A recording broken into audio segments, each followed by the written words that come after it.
The first thing Marcus noticed was the delay. 3 seconds, that's how long it took for reality to catch up with the mirror. He stood there, toothbrush frozen mid-air, staring at the glass as the notification pulsed softly in the corner. Incoming. Call unknown. His phone sat on the sink, dark, silent. Marcus frowned. No, you're wrong. The mirror didn't respond. It never argued, it just displayed. Then his phone vibrated. Exactly 3 seconds later, the sound cut through the quiet apartment like a blade. Marcus didn't move, his reflection didn't either, but something about it felt ahead of him, like it had already reacted. He swallowed slowly, reached for the phone, and answered. Hello? Silence, then a faint breath on the other end. Not static, not interference. Breathing. Marcus hung up. The mirror cleared the notification like nothing had happened. Good morning, Marcus. Calm, polite, predictable, except it wasn't anymore. Something was wrong. He ran tests that night. Of course he did. Marcus Hale didn't believe in coincidence. He believed in data.patterns.control.so. He tried to break it. He stood in front of the mirror with the glass in his hand. Predict this. Nothing. He waited. 5 seconds. 10. Then the mirror flickered. A small notification blinked. Object drop detected.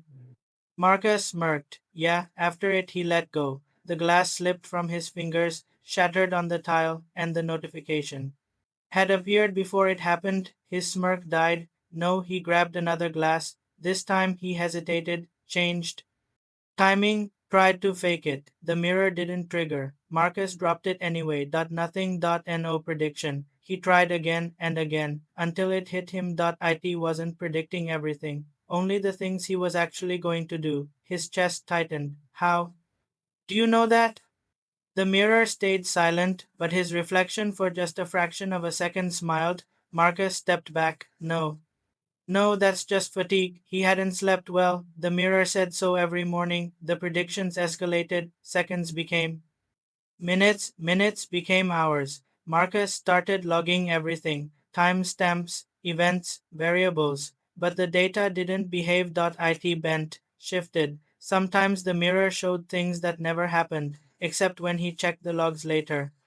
They had different versions of the same moment, different choices, same time stump. Marcus sat in front of his laptop at 2:14 a.m., eyes bloodshot, staring at security footage from his own apartment. On screen he was talking to someone, leaning against the kitchen counter, nodding like he was listening, but in his memory he'd been alone. No, that's impossible. He scrubbed back, played it again. There it was, him, smiling, responding.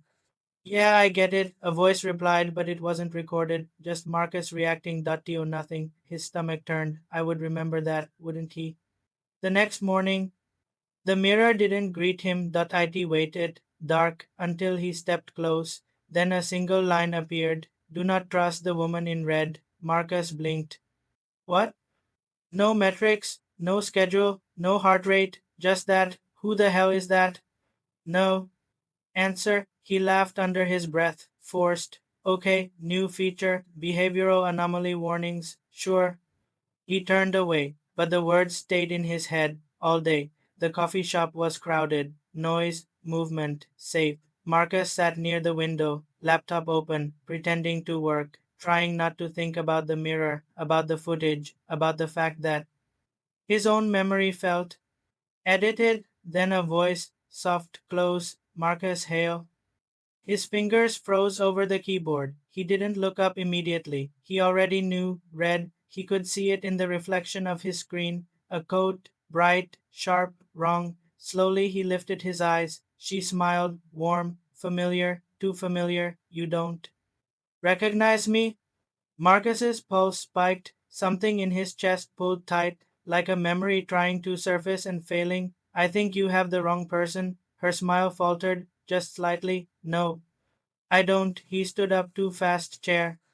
Scraping, I do. He grabbed his laptop, walked past her, didn't look back, but he felt it, her eyes on him, following, measuring. That night, the mirror was already on, waiting. You changed the sequence. Marcus stopped in the doorway. What sequence?